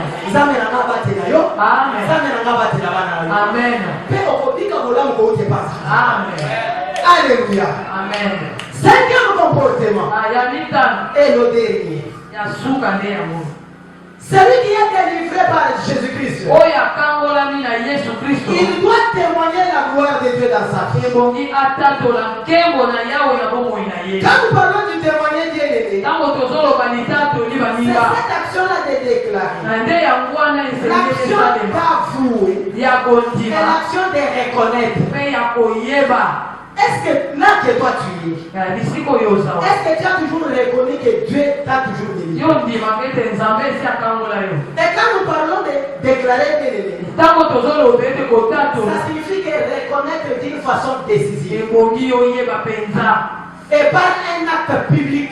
naboye na kwasa Mais pourquoi Dieu te délivre, mpona nini nzambe akangoli yo Dieu te bénit, nzambe apamboli yo mais tu n'as pas le courage de venir témoigner? kasi makasi ya kotatola oyo basaleli yo ezali te Toi tu penses que c'est pour toi-même que Dieu t'a délivré? yokanisi eza mpona yo moko nde nzambe asali yango C'est Dieu qui t'a délivré. nzambe nde akangoli yo Et quand toi tu viens témoigner la gloire de Dieu dans ta vie, ntango oyo ozotatola nkembo na nzambe c'est na pour bomoi na yo montrer au monde des ténèbres que personne n'est au-dessus de toi. ozotalisa ete moto te ya monde ya Et molili la gloire dans ta vie, je l'attends à mon Dieu tout-puissant.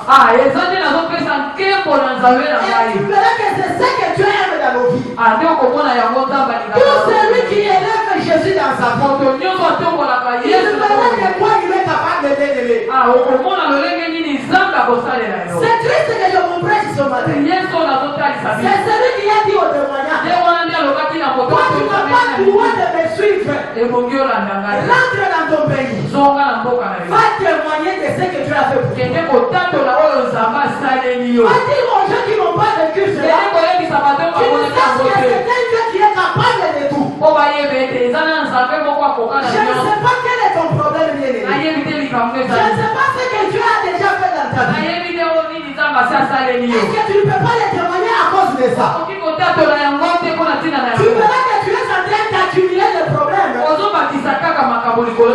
Et tu attends que Dieu fasse le tout pour que tu deviennes. Non. Celui qui a appelé à témoigner, il commence d'abord par reconnaître ce que Dieu a fait. C'est la raison pour laquelle je me réjouis de maman José. Elle reconnaît que Dieu, c'est Dieu qui lui a donné le souffle. C'est-à-dire Dieu a fait quelque chose. Et au-delà de ça, il va encore ajouter ce qui reste. Bien-aimé, c'est ça la confiance. C'est ça avouer la vérité de ce que Dieu t'a guéri. Mais tu ne sais pas témoigner. Mais si tu étais parti chez Dr Moïse Anjili, on pouvait te donner même des caméras et des micros. Tu avais souffert de l'hémorroïde. Et il m'a donné seulement des herbes que j'ai utilisées, je suis guéri. Et toi tu ne sais pas que c'est Dieu qui guérit. Mais maman passée était déjà mourante. Je suis arrivé à l'hôpital, je l'ai trouvée morte. Sans la foi, tu ne peux pas même vivre là où elle était. Même le médecin pensait que peut-être on n'aura pas cette maman ici. Mais par la foi, j'ai dit que c'est toi qui as dit que tu as toujours remis la vie. C'est là qui n'a pas. Et c'est toi qui as toujours chassé les esprits de maladie. Et c'est toi qui as toujours donné la vie. Parce que la vie c'est ça, c'est toi-même Jésus-Christ. Fais quelque chose dans la vie de maman. Et Dieu a fait quelque chose. Aujourd'hui, elle a témoigné la grandeur de Dieu. C'est ça que Dieu aime bien aimer. Quand tu élèves le nom de ces dieux-là, tu verras de quoi il est capable de faire dans ta vie.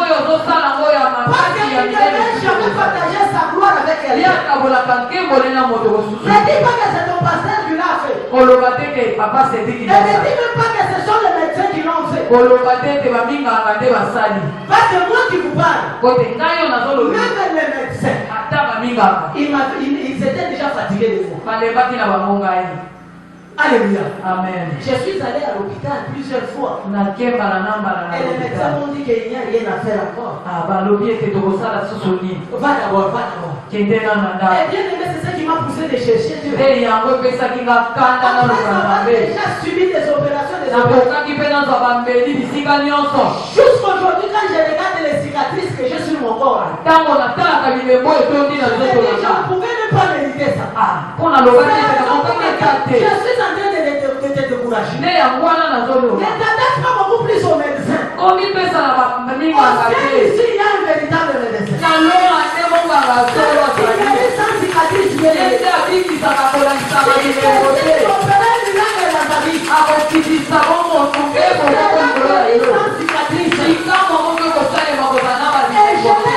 jusqu'aujourd'hui. Je n'ai jamais souffert.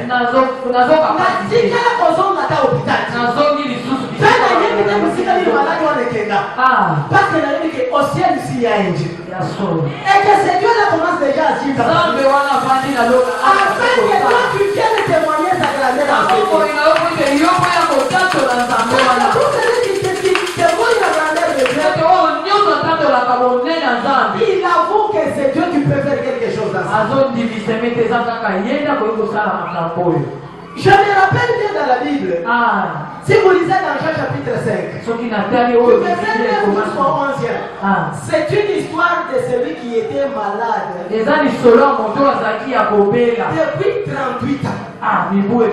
Il était à la piscine de Bethesda. La Bible dit qu'à la piscine de Bethesda, il y avait plusieurs malades. Il n'y avait pas seulement les malades, il y avait aussi des boiteux. Et il y avait aussi des témoignages. Mais à chaque fois que l'ange descendait pour agiter de l'eau, celui qui pouvait se jeter en premier dans la piscine, il était guéri. Mais cet homme qui a souffert pendant 38 ans, la Bible dit qu'il était toujours allongé sur son lit. Il n'y avait personne qui pouvait le jeter dans l'eau.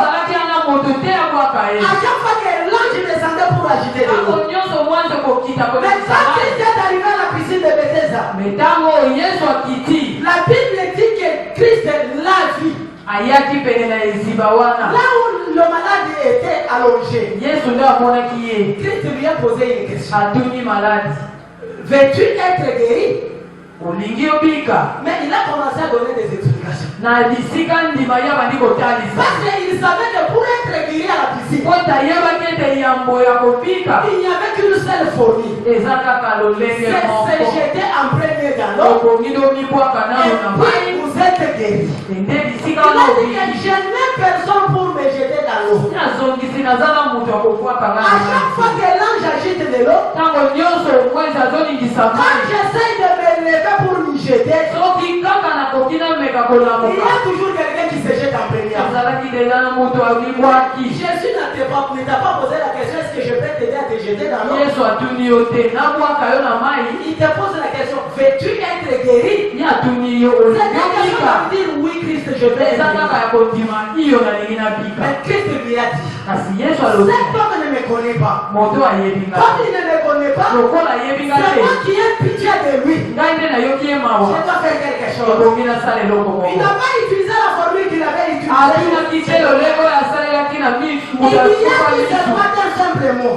Ayebi se kaka liloba moko. Lève-toi, Telema. prends ton lit et marche. Zwa bisaka na yo pe La Bible telema. dit qu'il s'est levé, Biblia elobi ete na il a mkwasa pris son telemi. lit et il a marché. Azwi pe mbetu naende atamboli. Ce qui m'étonne, c'est quoi bien aimé? Nini ezokamwisanga Tous moninga. les gens qui étaient aux alentours, Oyo nyonso bazalaki pene na ye. ils sont venus à celui qui était délivré. Bayaki pene ya moto Pour akambolama. lui dire comment toi tu peux marcher avec ton lit pendant le Mpona temps de kotuna temps. ye lolenge nini esengeli Il otambola. a dit que c'est lui qui m'a guéri. Ayebisi bango oyo abikisi nga. C'est celui qui m'a dit, Nde ye ayebisi nga. prends ton lit et marche. Kamata mpetu na yo telema mpe Où kende. est mon problème? Kasi likambo nange eza Il wa. a dit non, toi tu ne peux pas transporter ces lieux. Mais Bayebisi okoki omema ngo na maboko notelema. où est cet homme? Kasi obi moto Il a yango. dit, je ne le connais même pas. Nayebi ye te. Mais ce que moi je sais, Oyo kanga il nayebi. m'a dit ceci. Alobi na nga kaka. Prends ton lit, Zwa mbetu no. lève-toi et marche. Telema mpe kende. C'est ce que moi je fais bien Nde aimé. yango mpe nga C'est nasali. la raison pour laquelle je te dis. Nde ntina nazoloba na yo. Ce soir,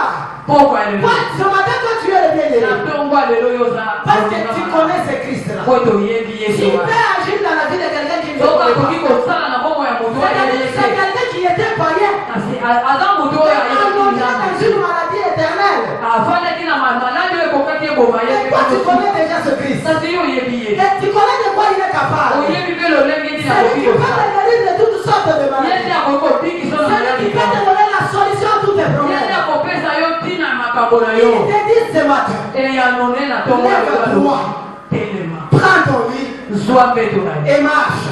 Banda kotambola. Tu dois toujours témoigner. Yo esengeli otato. Quel que soit le nombre de gens qui vont t'entourer, Ata bato ebele bakozinga. il faut montrer aux gens que c'est lui qui t'accompagne. Talisaka bango C'est atambola na celui qui yo. est capable de te donner tout ce que toi Nde tu ye as aza na besoin. makasi ya kopesa yo oyo ozwa. Et ces gens voudront te voir toujours être englouti dans des problèmes. Bato wana bakomonaka yo kaka otondisama na makambo. Et personne ne te donnera la solution de l'ennemi. Moko kaka oyanola yo aza. Tu verras que quand tu souffres, Okomona ntango oyo ozoyoka pasi. toi-même qui connais, tu ressens la douleur de ta souffrance. Kaka yo nde oyebi mozindo ya pasi na yo. Tu peux venir chez moi. Okokoya epai Tu ya vas dire, kobateli pasi. pasteur, je suis malade. Kobi papa nazokama. Ou bien j'ai tel problème. Naza na likambo songolo. Est-ce que je vais vous donner la solution? Te. Par moment, je peux manquer à vous donner. Ya yango kutu na kozanga ya Je koyebisa commence à yo. vous exhorter. Nabandika kolembisa yo. Maman ekosimba nzamba kusala mais yo oyebi degré ya souffrance oza nango. C'est la raison pour laquelle esengeli okutalela yesu Amen. soki asaleli yo bien-aimé kokanga monoko na yo te Amen. esengeli toujours kokumisa ye Amen. kotalisa bato ke moto abikisi yo moto apesi yo solution na problème oza nango eza moto aza na makoki ya kopesa yo nyonso Amen. parce que ntango otombola nkombo ya yesu bien-aimé eza na milimo moko te ekozongela na kati ya bina yo Amen. ekobanda kobanga ke bisika wana yesu nde bisika wana. C'est Amen. la raison pour laquelle je prie ce matin. Netala tina nazosakola mpe na bonde na Que mon tongo. Dieu commence déjà à te faire grâce. Nzambe na ngama na kosala ngolu. Et je sais qu'il a déjà fait quelque chose dans ta vie. Nayebi ase asali eloko Mais je moko. sais qu'il y a encore des besoins dans ton cœur. Kasi nayebi ete kosenga eza kaka na Je motema. ne connais pas ce qui te tourmente là où tu Nayebi es. te nini ezotungisa oyo Je ne connais pas quel est ton problème le plus récent. likambo na yo ezotungisa oyo Je na ne motema connais na pas yebi ton te. problème qui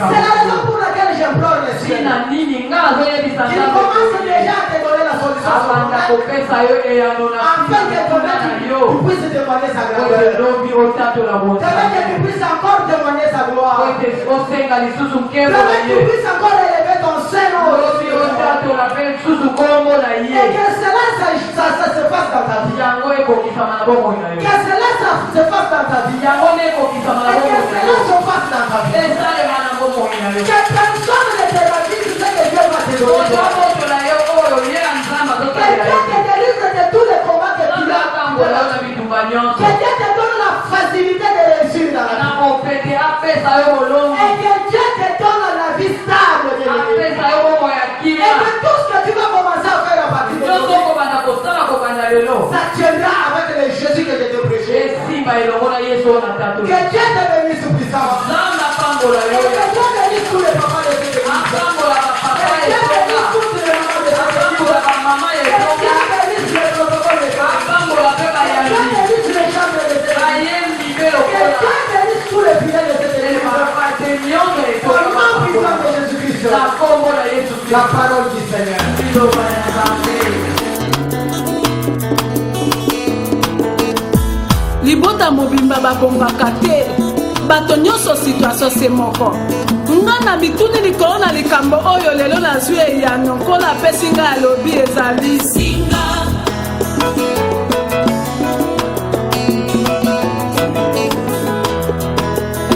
okomona libota mobimba basi kitoko babalaka te babotaka kaka na ndako oyo ya baboti lelo nkolo apesi ngai eyano alobi ezali singa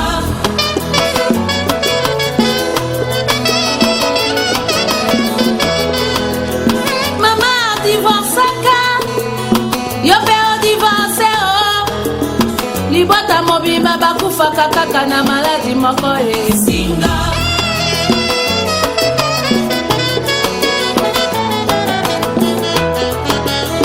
okomona fami mobimba bato mayele basilisaka kelasi te bamosusu ata mpe basilisi kelasi misala eza te bakoma na bango bashampio kaka ya kobeta badame bakar mpe bato mayele yoka lopoto na monoko na mituni likambo nini bamosusu bakoma kaka masolo ya bamusicien ya bahomme politique bayebi banzela